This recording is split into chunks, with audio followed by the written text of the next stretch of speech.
Olá pessoal, essa é mais uma aula minha aqui no canal e hoje nós vamos falar sobre ligações químicas. Vamos fazer aí uma aula introdutória sobre os conceitos principais de ligações químicas e nas próximas aulas a gente dá continuidade falando dos tipos de ligações químicas. Eu quero começar a aula então perguntando para vocês o que vocês sabem sobre ligação química? Você acha mesmo que a ligação química tem alguma relação com algo da vida de vocês? Tem. Nessa aula vocês vão ver no final da aula, vocês vão conseguir entender qual é a relação que as ligações químicas têm basicamente com a vida de vocês. Bom, a gente vem conversando nas aulas anteriores sobre átomos, sobre a natureza e sobre os átomos, né? A gente conversou que os átomos, a gente encontra uma grande parte dos átomos aí na natureza, né? Grande parte dos átomos que estão lá na tabela periódica. Só que na natureza, os átomos, eles não estão sozinhos, né? Normalmente a gente encontra em forma de substâncias, em forma de estruturas, né, e substâncias, e essas substâncias normalmente são formadas por junção, por ligamento de átomos, né, que a gente chama de ligação química. Mas o que exatamente que acontece para um átomo conseguir ou necessitar se ligar a outro átomo? Tá? Então essas são algumas das regras e das normas que a gente vai ver aqui dentro de química, né? Quais são essas regras e normas que são estabelecidas para que basicamente aconteça a ligação química entre esses elementos químicos. Então, por exemplo, o sal de cozinha, né? Os produtos de limpeza que você utiliza, que você come, né? As células do nosso corpo, as células do corpo dos seres vivos, todas são formadas por moléculas, né? São formadas por substâncias. E essas moléculas e essas substâncias, elas vêm basicamente da junção ou da união de átomos. E essa junção e essa união é o que a gente chama de ligações químicas, tá? E por que as ligações químicas ocorrem? Por que elas acontecem basicamente na natureza? Por um simples motivo, bem simples, e que a gente já vem falando há bastante tempo. O átomo, basicamente, ele busca equilíbrio e estabilidade. O átomo, normalmente, ele é neutro quando ele tem uma quantidade ali de próton, né, que normalmente está no núcleo do átomo, ele tem a mesma quantidade de próton e nêutron. Na natureza, o átomo, assim como muitas substâncias, né, que existem na natureza, eles buscam equilíbrio, eles buscam é, essa, esse equilíbrio químico, basicamente. E para existir equilíbrio químico para alguns átomos que normalmente, pela sua natureza, não são equilibrados, eles precisam, às vezes, emprestar, né, elétron para outro átomo, ou eles precisam compartilhar elétron com outro átomo, ou simplesmente eles precisam receber átomos, elétron de outros átomos, certo? Quando os átomos basicamente se ligam, quando eles se juntam, eles formam o que a gente chama de substâncias.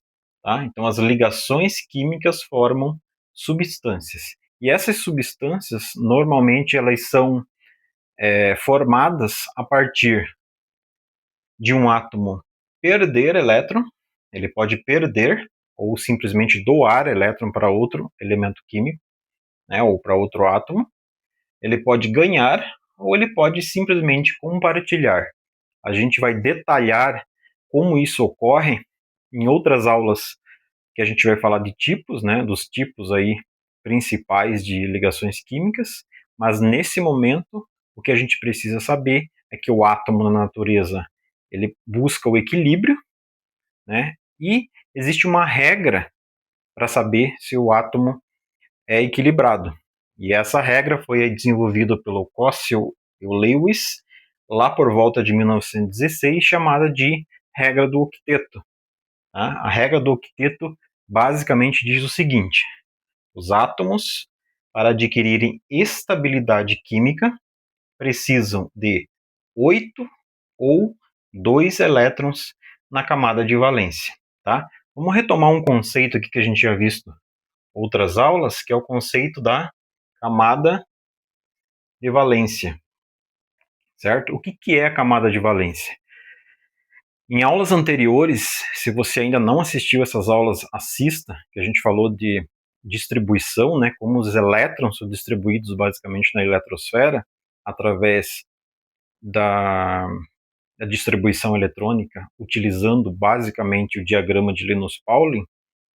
A última camada, aonde ainda tem elétron no átomo, a gente chama de camada de valência. Para que um átomo ele alcance a sua estabilidade, ele precisa nessa última camada ter basicamente 8 elétrons, ou também, em alguns casos, ele consegue a estabilidade apenas com 2 elétrons, certo? Vou retomar aqui a regra do octeto.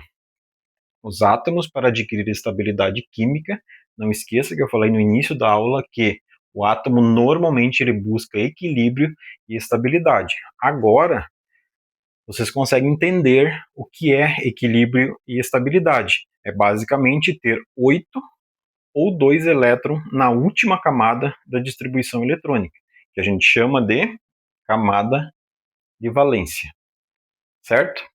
Essa regra do octeto aqui, ela vai servir e muito para a gente compreender como funcionam os átomos em relação às ligações químicas, tá? Então, olha aqui, ó. Alguns elementos químicos que a gente viu lá em tabela periódica, eles têm estabilidade química, né? Então, significa que alguns já possuem 8 elétrons na camada de valência, ou seja, naquela última camada, né?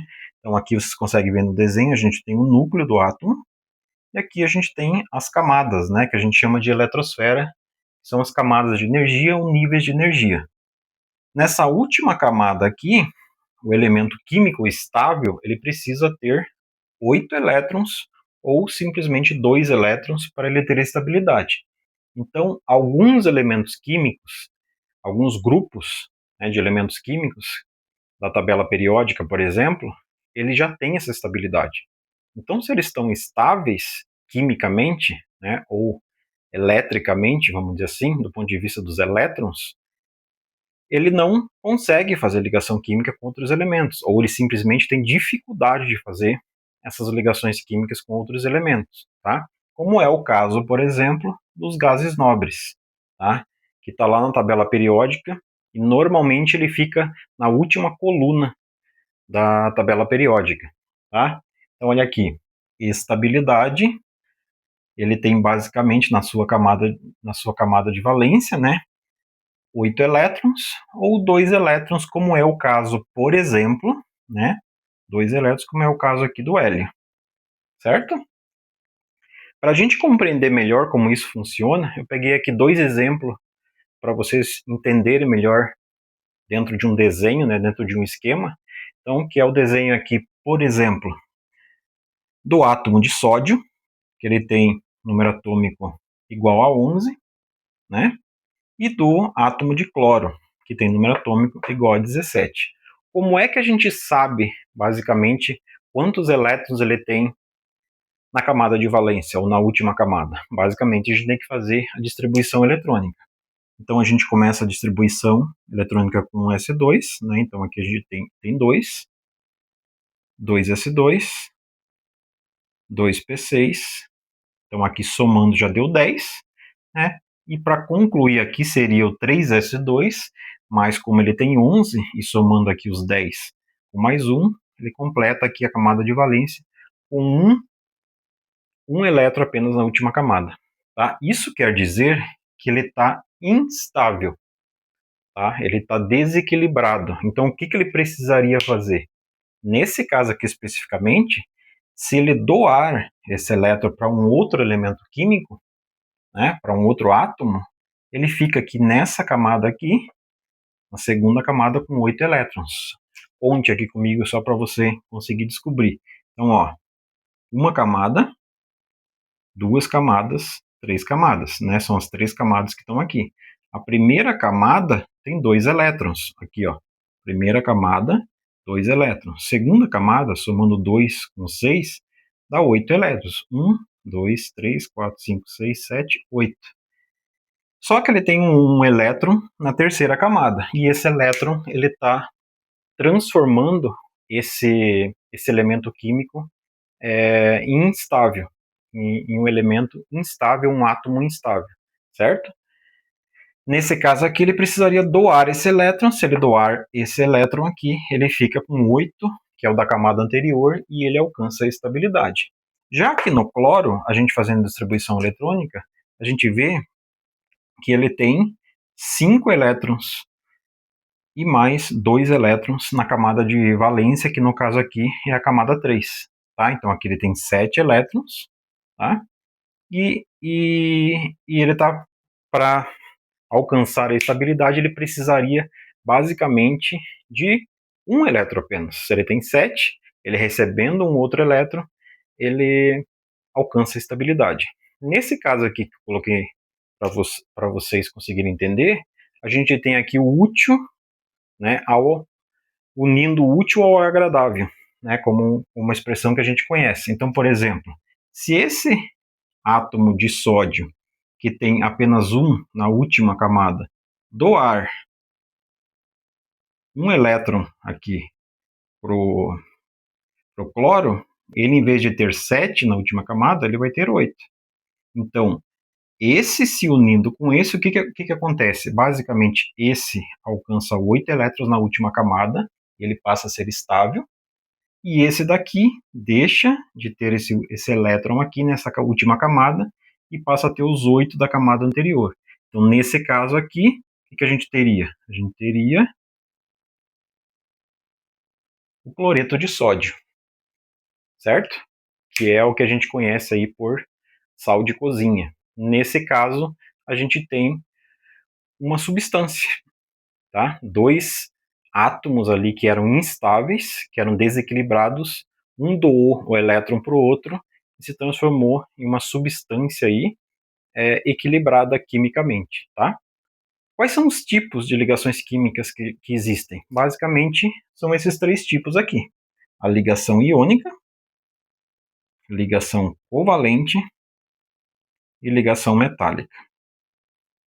Beleza, pessoal? A partir da próxima aula, então, a gente vai começar agora a detalhar os tipos de ligações químicas, começando pela ligação iônica, depois para a ligação covalente e, por último, para a ligação metálica. Espero que vocês tenham gostado da aula, espero que vocês tenham compreendido aí, agora tenham compreendido melhor o que é uma ligação química, e até a próxima. Abraço a todos, e é isso aí.